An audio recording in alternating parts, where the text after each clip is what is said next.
Today, we say our final goodbye to Ryan, my beloved son who passed away. My heart aches even more because my husband, Mike, didn't even show up to his funeral. Frustrated and heartbroken, I decided to call him.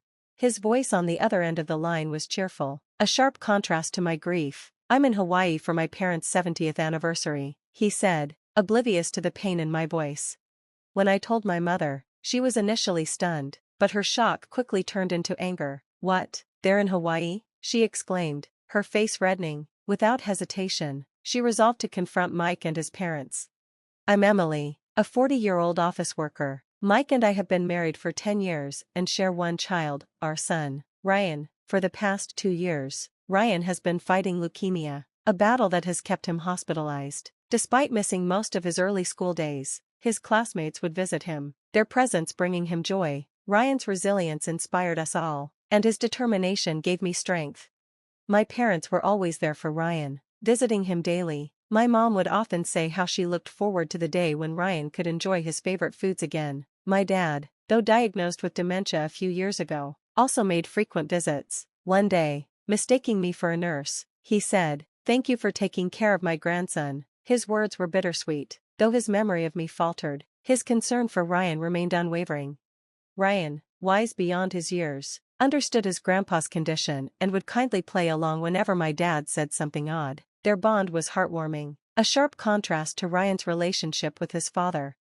"Can't you visit Ryan sometimes? Don't you care about what he's going through?" I once asked Mike, desperate for his support. His response crushed me. "Ryan doesn't like me, so it's better if I stay away. Besides, I'm really busy." It was true that Ryan and Mike didn't get along. Mike had never been involved in Ryan's care, not even when he was a baby. Ryan, understandably, grew distant from his father. Whenever Mike had free time, he chose to spend it with his own parents, who also showed little interest in their grandson's health. "How can he be so heartless?" my mom said, her frustration evident. "And his parents, do they not care about Ryan at all?" I replied, half jokingly, "Maybe I married the wrong person." I had fallen for Mike's kindness when we were dating, but he had become cold and indifferent to both me and Ryan. "If I'd known he was like this, I would never have introduced him to you," my mom said, regret coloring her voice. Mike and I had met through my uncle, who was friends with Mike's father. At the time, I wasn't seeing anyone, so I agreed to meet Mike. He seemed kind, and we hit it off. Before I knew it, we were dating seriously and eventually got married. But things changed after the wedding. Mike's parents, who had been warm and welcoming before, became controlling. My mother-in-law, who once greeted me with smiles, turned harsh. "You're part of this family now, Emily, and you'll do as I say. If not, we'll ensure you get a proper divorce," she once told me coldly. As I sit here now, grieving for Ryan, I can't help but wonder if I made a mistake trusting Mike and his family. I initially thought my father-in-law was a quiet man, but over time, his true colors began to show. He often made insulting remarks, saying things like, "We only let you marry Mike because the head of our family introduced you. Otherwise, there's no way we would have let someone like you marry our son." At first, I didn't understand his disdain. My uncle, who runs a real estate company, had introduced me to Mike. Apparently, during the introduction, my uncle mentioned that I came from a wealthy family. This led my father-in-law to assume that my father owned substantial properties. That assumption fueled his condescending attitude. I hadn't heard any of this from my father or uncle, so I initially believed my father-in-law's comments. After Mike and I got married, we moved into the house where my maternal grandparents had lived. They had passed away, and the house had been empty for some time. My parents planned to rent it out to prevent it from deteriorating, but when Mike found out about the house, he pleaded with my parents. "I promise we'll take good care of it, so please let us live there," he said. "It's close to her family, too, so we can help look after them." The arrangement made sense. The house was near both our families, which would allow us to keep an eye on our parents. However, having Mike's parents so close quickly became a burden. Mike would often invite his parents over and start bragging, saying things like, "Our house is so new, you must be jealous. It's so much bigger, maybe even twice the size of yours." While his father seemed irritated by the bragging, his mother would smile and say, "We could live here together. It might be old, but it's better than our place." After one such visit, I asked Mike directly, "Are you planning to have your parents move in with us? This isn't even your house." He laughed it off, claiming it was just a joke, but his mother's behavior suggested otherwise. Not long after, his parents began visiting frequently, inspecting the house as if they were preparing to move in. Living here would be better than our poor house, my father-in-law muttered one day. At least there's no rent in this dump. I was fuming when he called the house a dump, but my mother-in-law's actions were even worse. She ignored me completely while picking out a room for herself. When Mike didn't speak up, I decided to set the record straight. We're borrowing this house from my parents. My grandparents used to live here, so of course, it's a bit old, I explained. My in-laws looked surprised, but my father-in-law quickly retorted, that's why it's in such poor condition. His tone was dismissive, and I thought the house was far better than where they lived. My mother-in-law, however, accused me of lying. I trust my son more than you, she said. Her disbelief didn't change the facts, so I let the matter drop. Still, I was uneasy, worried they might push their way into moving in. That fear subsided when I discovered I was pregnant. The talk of them moving in abruptly stopped. Perhaps they realized that living with us would mean helping care for the baby. One day, I overheard my mother-in-law say, Emily's parents should take care of the baby since they live nearby. I'm not doing it. I hadn't even asked for her help, but her comment stung. It was hard to fathom how she could be so indifferent about her first grandchild. When I told my mom about it, she just laughed. Leave the babysitting to me, she said. You don't need to ask someone who doesn't want to care for a sweet grandchild. She was right, and I decided to rely on my parents once the baby was born. When my son was born, my parents were overjoyed, but my in-laws only visited once. Even Mike's reaction was underwhelming. He didn't seem moved by the birth of our son, which was deeply disappointing. Don't worry, my mom said, trying to reassure me. Once the baby grows a little, Mike will feel more like a father. But as time went on, Mike showed no interest in our child. When our son turned 5, he fell ill. After several tests, the doctors diagnosed him with pediatric cancer. I was devastated, expecting Mike to support me through this unimaginable ordeal. Instead, he coldly said, "You'll have to cover the medical expenses yourself." It's not my problem. His words broke me, leaving me to shoulder the weight of our son's illness and medical care alone. I was furious at my husband's attitude as a father. His lack of empathy was infuriating, but his mother's words cut even deeper. It's because Emily passed on her genes that Ryan has cancer. None of our relatives have anything like that, so it must be her fault, she sneered. Hearing this, my father immediately stood up for me. Don't you care about Ryan? We'll take care of him ourselves. You can do whatever you want, he said, his voice firm and protective. My father's support forced my husband and in-laws to leave quietly. Even though I was already overwhelmed by my son's illness, their cruel remarks made everything harder. My mother, however, encouraged me. Don't be discouraged. Ryan needs you to stay strong. We'll do everything we can to support you, she assured me. Bolstered by her words, I resolved to focus entirely on my son and not rely on my husband any longer. With my parents' help, I juggled work and Ryan's care. They were retired and dedicated themselves to supporting me, something for which I was endlessly grateful. Despite his diagnosis, Ryan's condition initially improved, and he managed to live almost like any other child. However, my husband doubted the seriousness of Ryan's illness. Is Ryan really sick, or are you just trying to fool me? He questioned one day, watching Ryan play happily. I ignored his baseless accusations.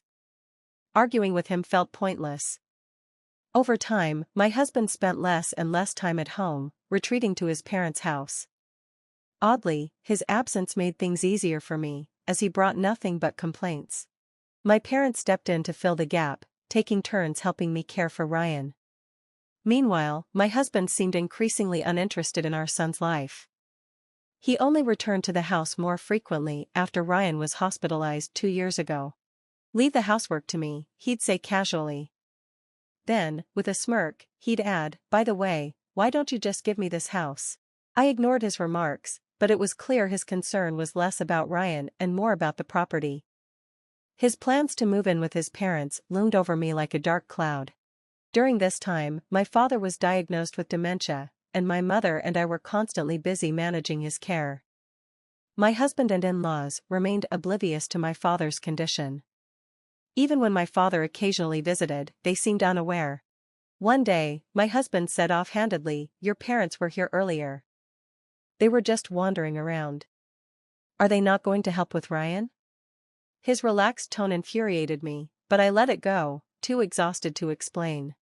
As my father's dementia progressed, my uncle began visiting more often.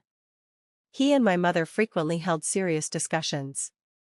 When I asked about it, my mother only gave vague responses. I was worried, but before I could dwell on it, Ryan's condition worsened. Despite preparing myself for this moment, the reality was overwhelming. With my husband unreliable and my father's health declining, I leaned heavily on my mother for support. When I updated my husband about Ryan's deteriorating condition, his response shocked me. "I'm busy right now. Stop calling me. You handle Ryan's situation," he said, dismissively. His lack of parental responsibility pushed me to the brink.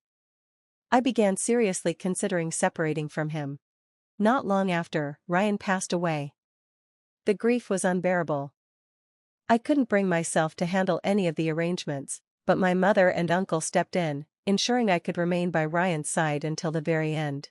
Just before the funeral, my uncle began to panic. "Where are Mike and his parents? They can't skip the funeral, can they?" he said, his voice rising in frustration. Seeing his concern, I called my husband. "Where are you?" "It's time to say goodbye to Ryan," I said, my voice trembling. "I'm at a party celebrating my parents' anniversary." "I told you not to call me right now," he replied cheerfully. Hearing his voice, my mother's face turned red with anger. "He's in Hawaii," she exclaimed. My uncle, visibly furious, sprang into action. While I hadn't expected much from my husband, knowing he chose a vacation over our son's funeral filled me with rage. "You knew Ryan was in critical condition and still went on a trip?" I said, my voice shaking. "I pity Ryan for having a father like you." I hung up, tears streaming down my face, as my mother comforted me. "I will never forgive them." "Don't worry, everything will be gone by the time they return from Hawaii," she said cryptically. Though her words confused me, I didn't have the energy to question them. Thanks to my mother and uncle's support, the funeral went smoothly. Afterward, however, I felt lost. My entire life had revolved around Ryan, and now I didn't know how to move forward. "Leave the future to me, Emily. Go back to your parents' house and take it easy," my uncle advised. Taking his advice, I returned home and helped care for my father while taking time off from work. My workplace was understanding and granted me an extended break, which was a relief. Then, one day, my husband called. "Emily, I can't get into the house." "Did you change the locks?" "Changing them without notice is awful," he said, sounding panicked. "I didn't change the locks," I replied calmly. "But I'm planning to end things with you, so don't call me anymore." I hung up, but moments later, he called again, this time more frantic. "My parents' house has been demolished. There's a land for sale sign up." "What's going on?" he shouted. "I don't know what you're talking about," I said, cutting him off. "Check with my uncle." When I checked with my uncle, he seemed pleased and invited me to visit my in-laws' family home to see what was happening. Curious and apprehensive, I went as instructed. When I arrived, I found my husband and his parents standing outside, looking utterly stunned. "What's the meaning of this?" my father-in-law demanded. "Our house is gone. Is this because we didn't take you to Hawaii? Did you demolish the house out of spite?" The accusation left me baffled. I could never do something like that. "I was busy grieving my son and arranging his funeral," I retorted, frustrated by the absurdity of her claim. Just then, my uncle and mother arrived. My mother's expression was cold and resolute. "People who didn't even attend their own grandson's funeral have no right to complain," she said, her voice sharp. "You should reflect on your actions." Mike and his parents fell silent, but the silence didn't last. My father-in-law quickly recovered and began ranting. "You can't just demolish the house and sell the land. I'm the owner of that property," he shouted, brandishing a document. His declaration made me pause. Could he be suffering from dementia as well? He proudly showed us a contract bearing my father's signature, claiming that my father had transferred the property to him, but the document looked suspicious, hastily done, and amateurish. To make matters worse, it stated that the property had been given away for free, an impossibility. This contract isn't valid, I said, my voice steady, and for the record, my father suffers from dementia and cannot make sound decisions. Mike and his parents insisted the contract was legitimate, claiming they were unaware of my father's condition. My father is not the owner of this land, my mother interjected firmly. The property is registered under my name. You must have coerced him into signing this. Her words shocked me, but they clearly unnerved Mike and his family even more. My uncle stepped forward, producing detailed land records and a lease agreement.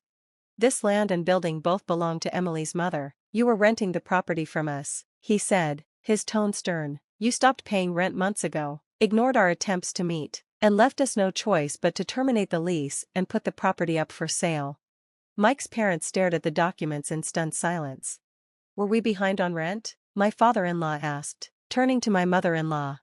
I thought it was fine since we're related to Emily's uncle, he muttered.